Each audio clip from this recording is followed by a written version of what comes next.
Welcome to Fireside Giants. My name is Alex. Anthony is out today, but he'll be back soon, maybe even tomorrow, dealing with a pretty sick illness. But, he's pushing through, and we'll get him back soon enough for you guys. But today was the last day of minicamp. Very sad news as the Giants have about 2 more OTAs before they really have a nice break, 6 weeks or so, until, preseason and training camp come around. But I'll tell you what, it was nice to see the Giants on the field.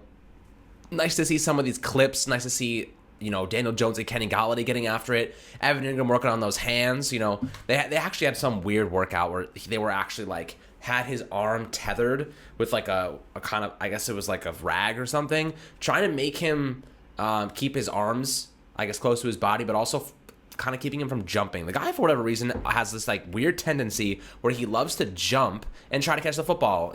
Just catch the ball the right way. You don't have to jump when you're catching the football. Just stay on the ground. Because when you're doing that, it allows guys to hit you in the air, allows guys to change your body direction and dislodge the football much easier. So staying on the ground, having that lower center of gravity, being able to go to the ground if you need to, and then just collect the ball and protect it is essential. So I think they're working on getting Evan Ingram a little bit more refined in that category. So it was nice to see them kind of training with him. We know Joe Judge is a former wide receiver coach, so he probably has some tricks up his sleeve to help Evan. And last offseason, they really didn't have much time because Joe Judge was kind of working with the whole team after training camp because they didn't have much in-person training scheduled because of COVID. And then you have the regular season that comes around and he's managing the whole team, the COVID situation. He doesn't really have time to go and work with individual guys over a prolonged period. And I think this is going to be good for Evan Ingram to really put it to the test when they have joint practices.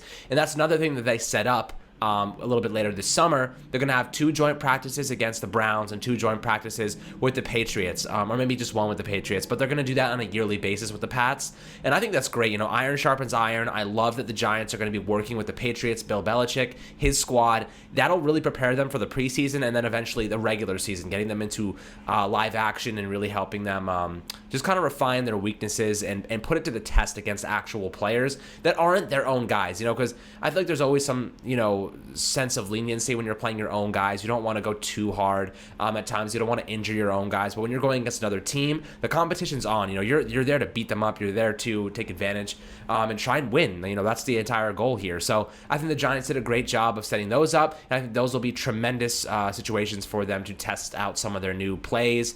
Really get some stuff on the field for this upcoming year. I know the Giants don't play either of these teams, I don't believe. So they won't have to see them unless it comes around in the postseason, which in that case, they'll have to play them in the Super Bowl. I think they're both, AFC teams. So that's kind of a good situation for the Giants. They can play against teams who they're not going to end up playing unless it's way, way later in the season and things change gradually throughout the year anyway. Those 2 joint practices, very beneficial. But guys, I want to have a little segment. I think it sounds better. Hot Take Tuesdays sounds better, but today, there's not much to talk about regarding practice. It's really just walkthroughs. They're getting these guys, just under themselves, having them learn the system, the game plan, not really the game plan, but more or less the scheme and just the base foundation. And just walking through the practices to prepare themselves of what they should expect come training camp. And they only have 2 OTAs left. So this is really, it's just voluntary the next 2 days. I think it's next week rather. There's 2 days next week.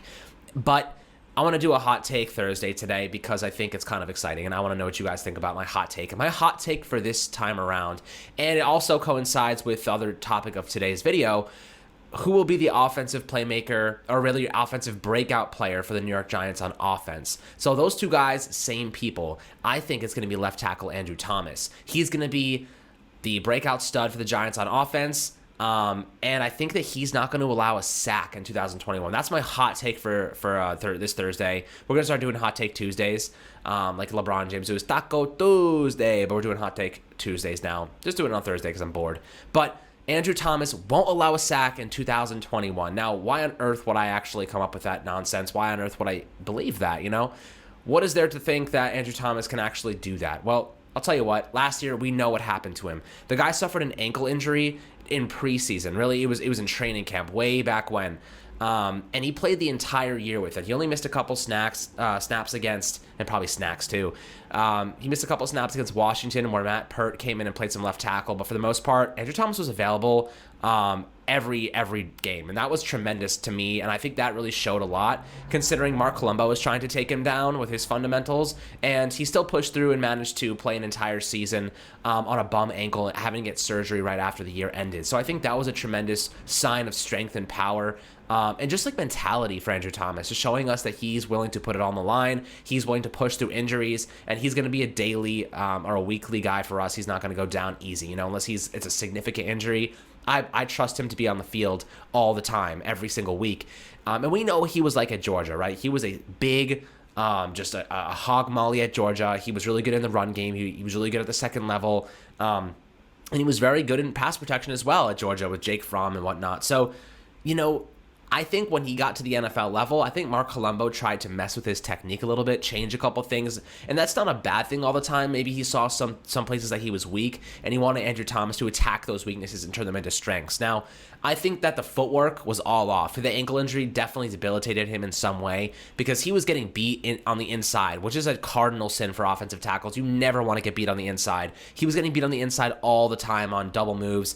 And just like jab steps and against speed guys, he would just jab step inside. He would get kind of in a whirlwind after that. So I think that his footwork is going to improve tremendously because of that ankle no longer being an issue. I think 1 year of experience is going to help him a lot. I think that he learned a lot from the weaknesses he did display in 2020 rather. And I think that Mark Colombo going, David Guglielmo coming in, we saw a little bit what Andrew Thomas is capable of doing, right? We saw that in that second half of the year, Andrew Thomas looked so much better than in the first half, and it was tremendous to see. He did allow double-digit sacks last year, which is definitely not ideal. I think he allowed, 10 sacks, 8 quarterback hits, 39 hurries, and 57 total pressures. And some of his best games came in the second half of the year. The first 4 games of the season for him were just awful. And then week 5 against Dallas, good run stopping grade, but really he didn't have a good pass blocking grade until Tampa Bay in week 8, and he had a 72.2 overall grade. And then week 13 against Seattle, he had his best game of the season, 86.7 overall pass blocking grade, and 84.3 run blocking grade. There was a little spur right there against Cincinnati and Seattle where he didn't allow a sack, hit, hurry, or pressure. And that was over 80 reps against Cincinnati and 55 against Seattle. And I think that's tremendous, right? I think that showed a lot to us in terms of the consistency that he can show. He had one bad game against Philadelphia, but he went on a streak there where he went 4 out of 5 games. He didn't allow a sack and he didn't allow a hit. Which is really big to me. But that 2 little game spur right there against Cincinnati and Seattle showed us what his ceiling is. It showed us that he can be a tremendous player. He can lock it down in the run game. He can lock it down in the passing game. Then he had an awful performance against Arizona. And then, they had Hassan Reddick just rushing off the edge, crushing him all game. I think he had 5 sacks. He's had an Arizona record. He allowed 2 sacks that game, 7 pressures, and 5 hurries. So that was really bad for Andrew Thomas, but he finished the season pretty strong against Dallas in Week 17. He had zeros across the board. He didn't allow a single thing. And he did show us periodically throughout the season that he is capable of being a quality tackle. Now, I think with consistency, Rob Sale, we know how good he is as a coach. He's also a Joe Judge pick, right? Mark Colombo wasn't really a Joe Judge pick. That was kind of a Jason Garrett rollover to help him and that offense get situated, and I don't think it worked out as they planned. Joe Judge kind of took the bull by the horns there and was like, I'm getting my guy now. I'm getting my college guy from Louisiana, and he set records, Rob Sale, with Louisiana's offense. He was their coordinator and their offensive line coach, so he knows what he's doing. He has very, very good technique, to teach these guys and can really help them once he starts to focus in on them. And Nick Gates said it best. He said Rob Sale is tremendous. He said Rob Sale, he has a lot to offer us. I already love him. He's a great guy, and I think that's what you want to see. He's a good coach, but he's also disciplinary, kind of like Joe Judge, and he has experience at a very high level and elevating an offense, right? He's an elevator. Everybody that the Giants brought in this offseason in terms of coaches, Russ Callaway, and Rob Sale both elevated their team, right? Russ Callaway, when he was with Samford, just side note, James Bradbury went to Samford and he was their cornerback there. what Russ Callaway did at Samford, he set records in the SEC for that offense, right? And then he went to LSU, and Ed Orgeron called him their secret ingredient. So the Giants got a couple coaches here that are tremendous, very good coaches, and I'm really excited to see how they translate to the NFL level and how they can help the offense really devise a better plan for this upcoming season. The Giants now have the biggest coaching staff in the NFL. And yes, Ben McAdoo, he had a smaller coaching staff, 11-5, but that's because the Giants spent $100 million, probably more, $200 million in one offseason to rebolster the offense. You still had OBJ at the time. And I don't think it was much of anything. That they had Victor Cruz, OBJ, Sterling Shepard, and the defense had snacks, Janoris Jenkins, Olivier Vernon. They brought in a ton of guys to come help that defense. I don't think it's anywhere close to the same. The Giants had nothing last year from what we saw, and they maximized the talent of so many different members and so many players on this team. So when it comes to Andrew Thomas, my hot take this week, I think he's not going to allow a sack in 2021. If he does, it'll be less than 5 sacks, which is cutting in half what he did this year. But I think he's going to have a good season. I really do. I think that Rob Sale's going to whip him into shape. I think all of this in-person training is going to do wonders for him. And I think that experience last year, he was only 20 years old last year, or 21 years old. Keep that in mind. Now he's 22. He's put on some size. He has a year of experience. He's bigger now, stronger now. And I think that he's going to fit in like a glove at left tackle, and he's going to protect Daniel Jones very nicely. So I'm pretty excited about Andrew Thomas, my friends. But, before we head out, this is a short little video, just kind of recapping what's going on. Training, not much to really talk about. There's a couple videos went on today. Joe Judge spoke, and he was the guy just bleeds inspiration, right? The way he talks is so motivating, and I'll tell you what, there's one interesting thing that did stand out to me from his little session conference call today, and he said this.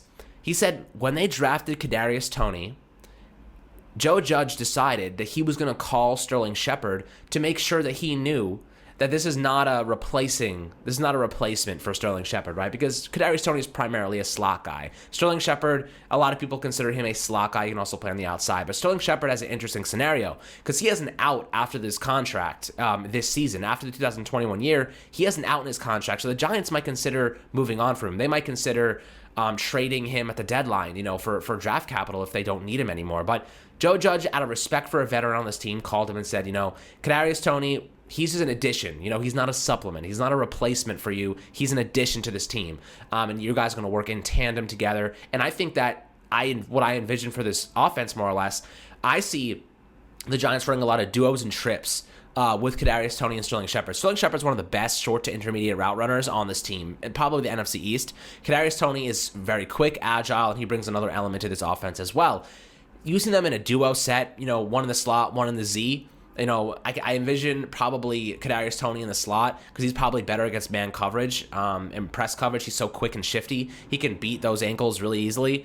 And Sterling Shepard in the Z because he's not the fastest guy, he's not the quickest guy, but he has such great route running once he gets into his break. So I think Sterling Shepard in the Z suits him very well. And then Kadarius Toney in the slot, having those guys as a duo on the outside, tremendous. I think they're going to be really good together. And using them as a tandem on rub routes and doing some interesting things and getting them open is going to be exciting for Jason Garrett. If Jason Garrett can't figure out how to get these guys open, especially with Andrew Thomas in my hot take, it's going to be a disaster, man. I don't even know what to say. They should fire him midseason if he can't. But I'm optimistic. I think we're going to be okay. I think that he's going to put together a decent offensive plan, and we're going to score way more points than we did last year, averaging about 18 points per game. Just freaking embarrassing. But I think the Giants are now ready to take that step forward. They're ready to elevate their game and put all this money to the test, right? Because the Giants just spent like over $100 million putting together a very, very good offense in terms of Kenny Golladay, Kadarius Toney, Kyle Rudolph, John Ross. They still have all these big names that they had prior, and Saquon Barkley coming back. So I'm excited about it. But guys, this is pretty much wrapping up minicamp. Just really not much going on. Little basically walkthroughs, just everything that I've seen and heard that's worth talking about for the most part, plus my little hot take of the day. So I think that was interesting. But I hope you guys enjoyed OTAs and minicamp. We have 2 more coming up next week. And then in a couple weeks, we'll have, training camp and preseason. I'm excited to cover those. And, we'll keep you updated on a daily basis. Hopefully, Anthony will be back tomorrow on Friday. And over the weekend, we'll get you guys some good content now and come up with some cool topics. A shout out to our members. If you haven't joined our membership program already, make sure to go do that. We have bronze, silver, and gold. And, you can sign up for the membership program. And it's a great opportunity opportunity for us to get to know you guys more and really have a behind the scenes, relationship with you fellas and gals. So thank you so much for contributing if you already have in that. And, I'll be shouting you guys if you're members out very, very shortly. I'm just waiting for Anthony to get back and really provide some support here, because talking for 20 minutes is really, really hard. But my friends, thank you so much for tuning into Fireside Giants. Make sure to subscribe below on YouTube, Apple, and Spotify, and we'll catch you guys on the next video.